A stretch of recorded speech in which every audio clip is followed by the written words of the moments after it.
Hello everyone, welcome back to another video for me. Beast is my name, and today in that video, as you all have wished for, I'm gonna go through the season progress, the season ending, and the season beginning overall. What you need to care about, what you need to know about, all the progress, all the stuff, etc. So hope you're gonna enjoy that video. Let me know in the comments your feedback, what you think about that video.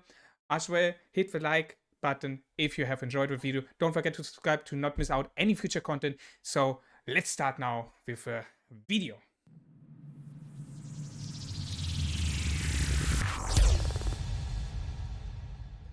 Alright guys, as you know on my main and as you see in the background there, we are selecting the region in 1 hour and 29 minutes.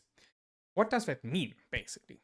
Well, before we go to the region selecting section, let's go first of all to the overall season progress, or like where you can find all these infos about the season, what gets reset, etc. For that, you go to your Augustone, you click here, where you have basically the progress, right? I think every one of you should have saw that twice already. And then we have here on the top the season button. And then we're getting a new window where we have now 3 different buttons to click on. The season overview, where it's where my webcam is a little bit over it, season features and season rewards. The season features is basically just some stuff about the season. So for example, in season 2 we have spires, we have turrets, like near regional borders. Like there's some infos, but not really needed to look on that. More important is the season overview, because if you're scrolling down on the season overview, you see here the season reset. And here's now really important that you know about this, because when the new season hits, like when your current season is ending and the new season is sitting, this stuff either getting reset completely, like you lose it all, or you kind of lose a bit of it. What I mean with that, for example, the tactical menus, aka the XP books, the PE items, your policies, prestige, merits, and elixir, everything of everything of it will be gone. Since we're having anyway a new policies tree, so but also the CP items. So for example, if you have saved all the time you CP, you need to know that you need to use them before the season performance is getting locked. That's really, really important. But later to that more. More important. Hello guys, here's currently Beastlev who's cutting the video. While I was cutting the video, I saw that I forgot to show you basically how you increase your season performance, or like what are the key points of the season performance. I'm gonna blend you in now here a screenshot from it, and yeah, basically where you see what the season performance is determined to. It's like merits, number of dead units, number of darklings, dark creatures, participating in bidding and removing alliance biddings. And this is basically your season performance, and yeah, increasing these stats, giving you more of these coins to buy then more stuff from the common shop and limit shop from the Christie store. All right, I'm gonna send you now back to the video and hope you enjoy it. See ya, guys. More important that we need to look on are the hero levels, because the hero levels have changed a little bit. Before it was used that the hero levels getting resetted to 0. Now it's only to level 30, which is giving you the good thing and the negative thing. The negative thing is, before that you was able to that it got resetted to 0, you were able to fix your commanders. Now that's not possible anymore, since they're getting reset to level 30. And if you're switching fast to the heroes and looking here next to the stars, we see that with level 30 and 4 stars, you have unlocked all skills. What does that mean? When you have before unlocked 4 stars, but you was level 1, it was not unlocked. I mean, technically, you just was needed to level up your hero to be able to get them the skills back. To reactivate them, if you want to call it like that. Like, you need to have the level and the star to unlock the skill. But the thing is about the star level from the heroes is not getting resetted, only the levels, the normal hero levels. So you was able to fix it before. Now it's not possible anymore. So really important, guys, that before you upgrading a commander, you make sure that your active skill is at least on 5. That's what I can recommend you all for the upcoming heroes also. I know some of you already made the mistake and upgraded before. It is what it is. You cannot fix it anymore. You need to live it. You need to live with that. But you can avoid that mistake by changing it on the new heroes you're gonna get in season 2. For example, Sinvian. For example, Efoega. For example, a Goish or a Skogul. Like all these heroes, you can avoid this mistake by like upgrading only the next skill when you have the active skill on 5. For example, as you see here for my Skogul, I have a 5-3 right now. I'm not gonna unlock the first one. I'm just gonna finish the second one first before I'm gonna unlock the next one, So that's really important to know about.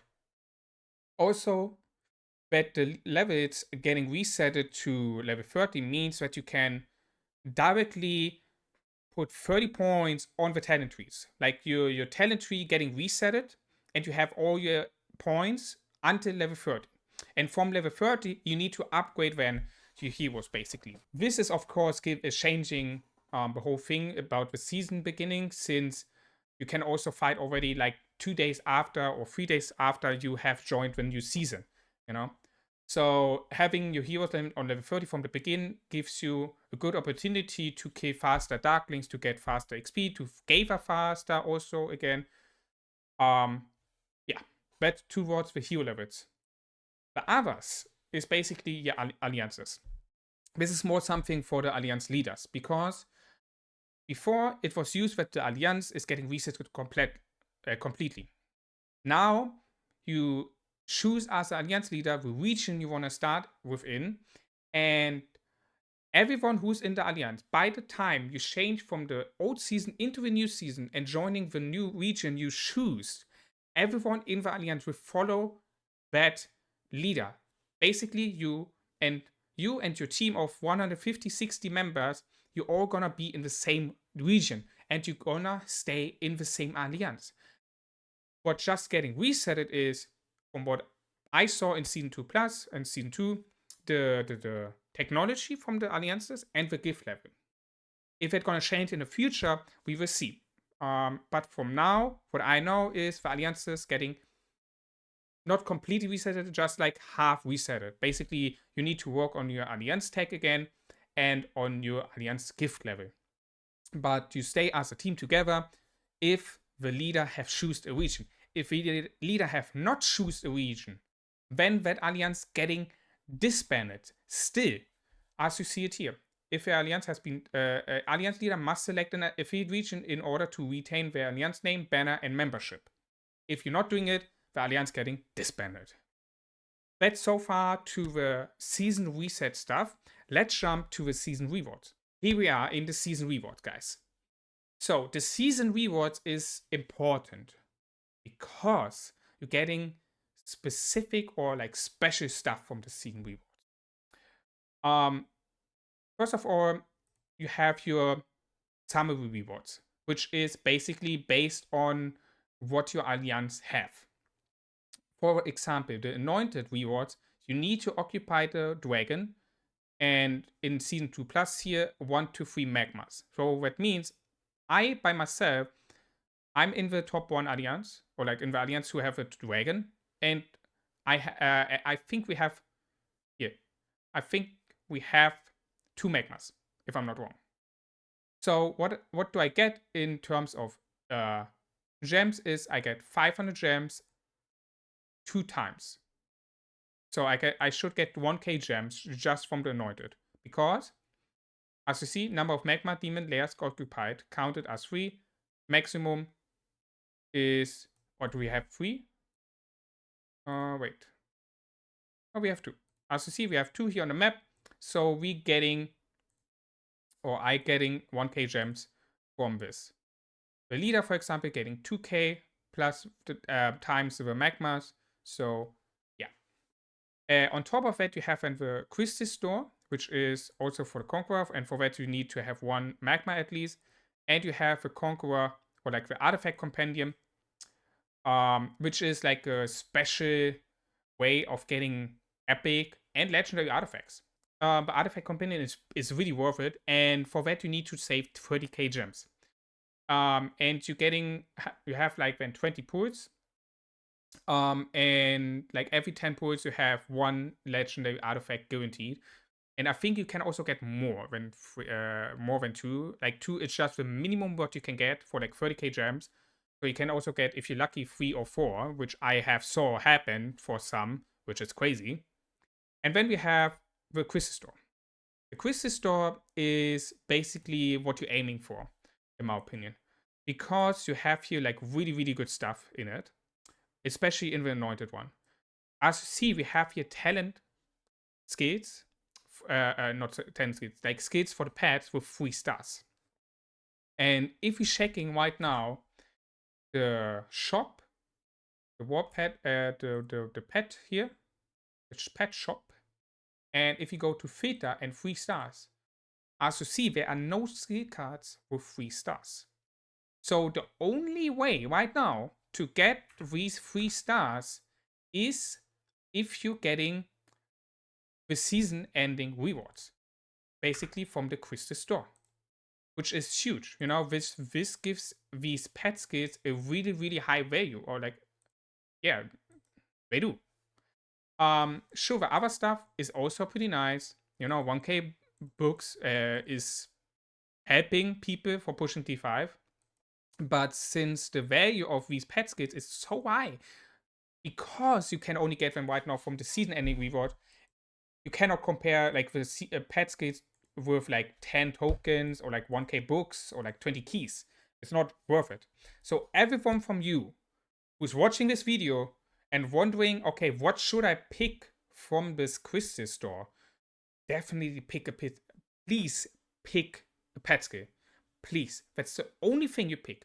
It doesn't matter if you have Anointed. It doesn't matter if you have Conqueror. It doesn't matter if you have Enduring. Whatever it is, pick the goddamn pet skill with 3 stars on it. Really. Everything else you can farm, basically, or get somehow. The books you can get from forts. The speed ups you get from events, from buying, from darklings killing. The keys you get every day. You know, like this stuff you can get passively over time. You know, but the 3-star pet skill you cannot get anywhere right now unless you get it from the season ending reward. So please pick the pet skills. For example, on my second account, on the account on 293, I will pick the Pain Bloom because I'm full mage on that account. On my main account here, I will either choose Super Ravage for my Simeon for Eager, or I go with Concentration. Because if you go now to my pets, and if you're checking out here this pet, as you see, it have a Ravage active skill, and my other pet here have Concentration. So, and since I'm main archer, I want to have one of the pet skills which is working together with the active skill from my pets, which I'm using on my main 2 fighting marchers. Sure, I could also get the Pain Bloom on this account, but I'm not mage main on my main account. I'm archer main on my main account. So this is not something which I go for. I either go for concentration or super ravage. That's something which I still need to think about what I am choosing, but it will be one of these. And that's really important. And another important point is that from the limited, as it's already said, it's limited. So let's say you have anointed, you can only choose one or from these. You can only choose one. The rest of the crystals or like Yggdrails, whatever they are called, you can use them to buy from the common shop. And what I recommend everyone here to go for is obviously, first of all, the legendary emblem. That is really important. And then prestige you don't really need to go for. It's not really needed. You get pretty fast prestige, and with a new policy tree next season, I think like in season T1, you have like a policy for prestige I think either reducing the cost for policies or getting more prestige. I recommend everyone to go for the emblem, and then for the CP. That's what I always did. Like I always did the legendary emblem. Then I bought the standard CP recovery 2 times. And then if I was able to, I was buying this. And then like depends on how much coins I was having. Mana you can farm. CP you get either from the monthly packs, or events, or like it's harder to get CP and stacking up CP than mana, to be honest. So that's why I'm going for the emblem first and then for the CP. And if I have then something left, like I don't know, 40 coins or something, I obviously take then the prestige. That's what I can recommend you to go for the crystal store. All right, we have finished that. The artifact compendium is really, really important because as you see here, we have a bunch of legendary artifacts which you can get, and also a bunch of epic ones, and that's it. No blue ones, no green ones, only epic and legendary. So this event is really, really OP, like really OP for free-to-play low spenders, because for like 30k, just 30k gems, you can get 2 legendary ones, and the rest will be epics. Which is broken, by the way. It's literally broken, because if you compare that, for example, to the Forge of Light event, where you have a higher chance on 2 legendary artifacts, where you are only getting guaranteed for like 90 spins every time, 1 legendary, or you have luck and you get it before, but you are guaranteed every 90 spins, which costs you 54k gems, if I'm not wrong. 6k gems for 10 poets. So you pay basically 54k gems for being able to hit 1 legendary. While in the artifact companion, we have way more legendaries, first of all, like really good artifacts are in there. And you're getting for like 30k gems 2, minimum 2. You can also pull 3 or 4 if you are really lucky, So this is really something which you need to save your gems for. 30k gems. And as we're gonna see in the Conqueror artifact companion, there are like 2 or 3 artifacts differently. So for example, in the anointed one, we have here the Spirit Bone, Inferno Flame, Shadow Blades, Phoenix Eye, and if you're checking then now here the Conqueror, you see we have here the Dragon Scale and Greymass Warhammer. So it's a little bit different, So I don't know why it is like this, why it's not like for everyone the same, or like why the anointed one, for example, not have like better legendary artifact, why like the Kurada's Wrath is in there, or whatever. It is what it is. But everyone should go for that event, and you're getting it not at the end of the season, you're getting it at the beginning of the next season. You're gonna have like 7 days, I think it was on it, where you have time to get 30k gems if you haven't saved 30k gems. So you have like 1 week, I think it was. Yeah, duration. Here we have it. The compendium store opens for a period of 7 days, and you are allowed up to 20 draws. So you have 20 pulls for 30k gems, where you get 2 legendaries minimum, and the rest epics, or if you are lucky, more legendaries. And you have 7 days for it. So if you haven't saved right now gems for it, don't worry. You have right now for example, on 293, we have, I think, 2 or 3 weeks left before we hitting new season. And then you have another week time to get 30k gems to be able to get at least 2 legendaries out of an artifact companion.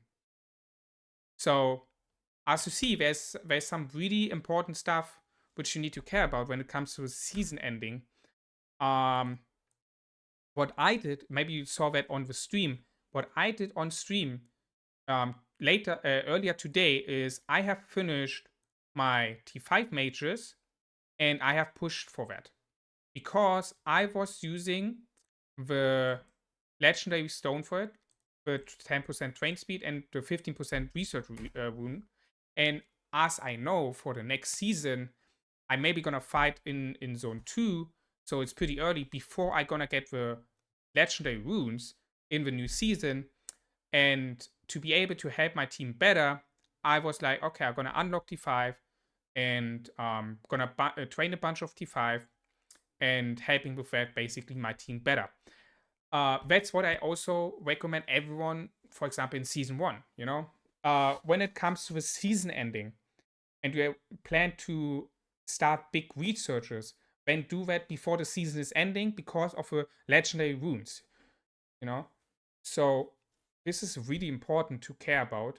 Or you're gonna say, no, I'm gonna wait until the next season, for example, like a TSA or other event, where I'm gonna push, and I'm gonna wait until we're gonna get in the new season the legendary runes with like 15% buff, 10% buff, um, to be able to push them in the events from season 2. That's what you also can do, of course, but that's up to you basically at the end. What I recommend everyone to do is at least have 100k troops before 45.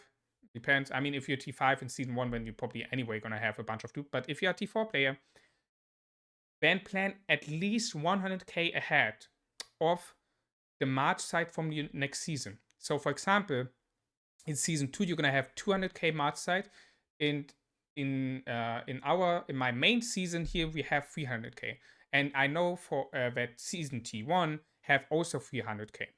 So what I did basically when I trained T5 mages, I was making sure that I have at least 100k over it, so I'm able to refill my march when I'm fighting. You know, that's basically the idea behind that. So you are able to fill your full march multiple times before you either run out of the free elixir, which you can save up here. For example, I can save up to 150k, or if you like use elixir potions, you know, when the big fighting is, so you can like refill, basically before you need to use the elixir. That's the idea behind that. Why you want, and having also more T4 troops or T5 troops is giving you also a better free elixir production per day, which also helps you then, of course, in getting more troops for fighting and so on. I think you understand what I tried to explain with that. So that's what I can recommend everyone to do. So at least plan to have 100k troops above the march site from your march, so you don't need to use directly elixir to refill your march, so you are able to fight longer and help out your team more. That's so far to all important points from my side for when it comes to season ending, season beginning. I mean, of course, when the season beginning hits, make sure that you are active, that you farm, that you level up your heroes again, and stuff like that. Like what you did in season 1, just that you don't need to do everything from the beginning, just something.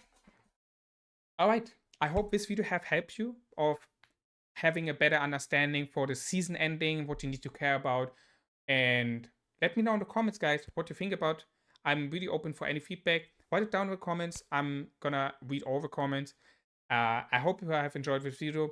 Stay healthy, guys, and we're gonna see us soon on the next one. See you guys.